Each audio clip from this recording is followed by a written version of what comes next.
Hello friends, অনেক দিন পর আবার তোমাদের সাথে গল্প করতে এসেছি। মাঝে একটু শরীরটা খারাপ ছিল, তারপর একটুখানি আমি আমার মাসির বাড়িতে এসেছিলাম হোলিতে। যেহেতু আমি বা আমার মা কেউ খেলবো না, আর পায়ের জন্য যেহেতু বাপের বাড়িতে রয়েছি, ঠিক সেই কারণে মাসির বাড়িতে এসেছিলাম আদ্রিত হোলি খেলবে বলে। এই যে দুষ্টু,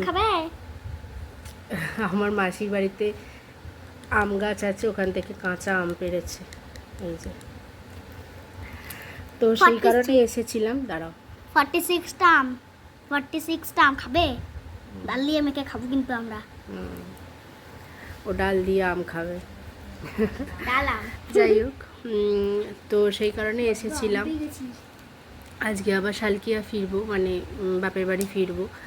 মেন প্রবলেমটা হচ্ছে এর মধ্যে একদিনও একটু ভিডিও করতে পারিনি, আসলে এত গল্প করছিলাম। তারপর মাঝে একটু শরীরটা খারাপ হয়েছিল, ফুড পয়জনিং হয়ে গেছিলো, প্রচণ্ড বমি হয়েছে। তো সেই কারণে শরীর খারাপ ছিল বলে দুদিন একদম শুয়েছিলাম। তার মধ্যেও আমরা আমাদের জোনাকির একটা বসন্ত উৎসব করেছি, তার কিছু ক্লিপিং তোমাদের সাথে শেয়ার করব।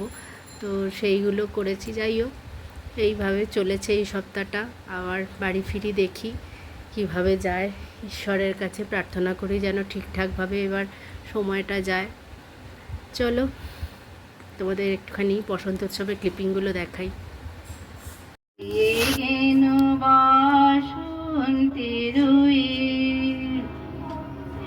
চাহিনা রহিতে বসে,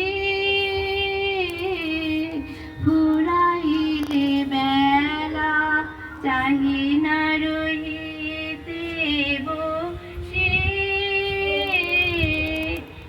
বেঢাকি মোহ দুঃখ বেদনা, মোহ সফল স্বপ্ন, মোহ দুঃখ বেদনা, মোহ সফল স্বপ্ন, তুমি ভরিবে সৌরভে।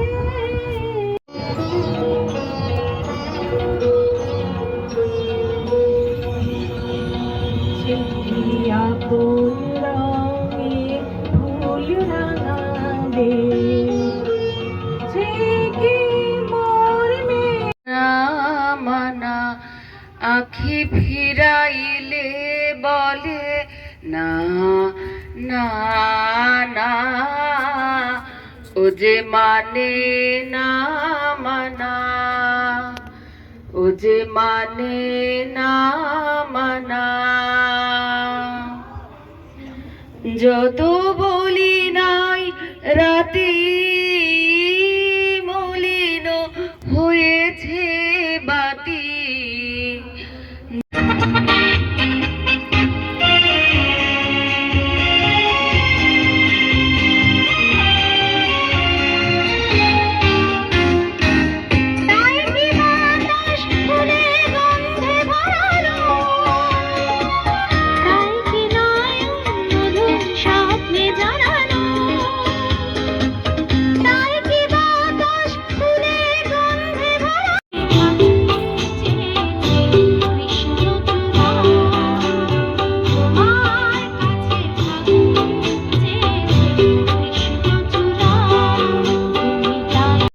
নারীদের জন্য একটি কবিতার কিছু নির্বাচিত অংশই আমি শোনাবো। একটি বড় কবিতা, সব্যসাচী দেবের কবিতা।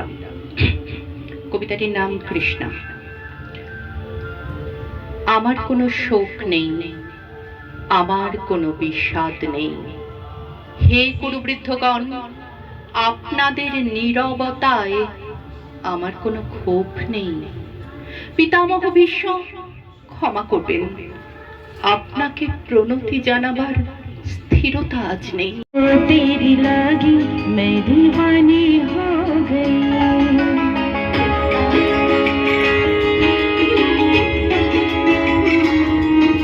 दीवानी हाँ दीवानी दीवानी हो गई।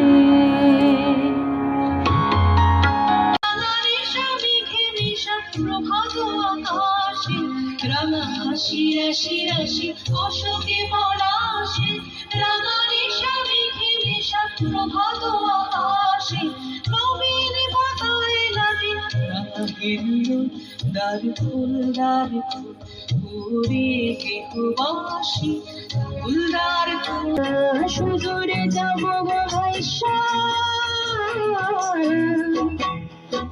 দোল দোল দোল তোল পাল তোল চল ভাসি সব কিছু টাইকা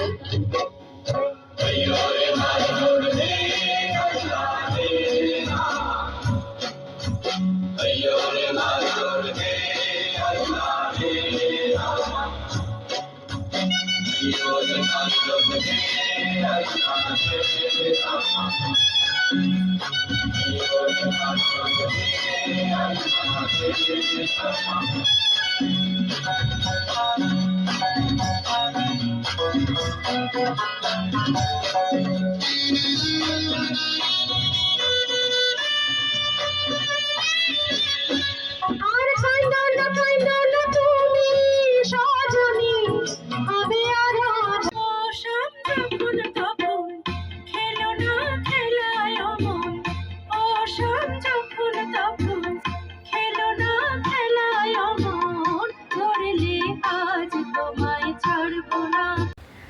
তোমাদের এই বসন্ত উৎসবের এই ছোট্ট ছোট্ট জিনিসগুলো কেমন লাগলো? আমাদের অনুষ্ঠান, আমরা খুব ঘরোয়াভাবে অনুষ্ঠান করি, ভালো লাগে নিজেদের মধ্যে। আর আমাদের এই সংস্থাটা সম্পূর্ণ মহিলা পরিচালিত, আমরা কয়েকজন মিলে এটা তৈরি করেছি। এখন অনেকজনই মেম্বার আমাদের। যাই হোক, মজা করে অনুষ্ঠান করি, ইচ্ছা রয়েছে, আশা করছি, এখনও কথাবার্তা কিছু হয়নি সবার সাথে, কিন্তু আশা করছি আমাদের একটা বৈশাখী আড্ডাও হয় পয়লা বৈশাখ উপলক্ষে, তো সেটাও দেখি কিভাবে করা যায়। এই রকমভাবে ছোট ছোট অনুষ্ঠান করে নিজেদেরও মনটা ভালো থাকে, করতে থাকি। চলো, নিশ্চয়ই সেটাও তোমাদের সাথে যদি হয় তাহলে নিশ্চয়ই সেটাও শেয়ার করব তোমাদের সাথে। আর অনেক দিন পর গল্প করলাম, খুব ভালো লাগলো। তোমরা কেমন আছো জানিও। আর পরে একটা নতুন ভিডিওতে আবার তোমাদের সাথে গল্প করব। ততক্ষণের জন্য টাটা।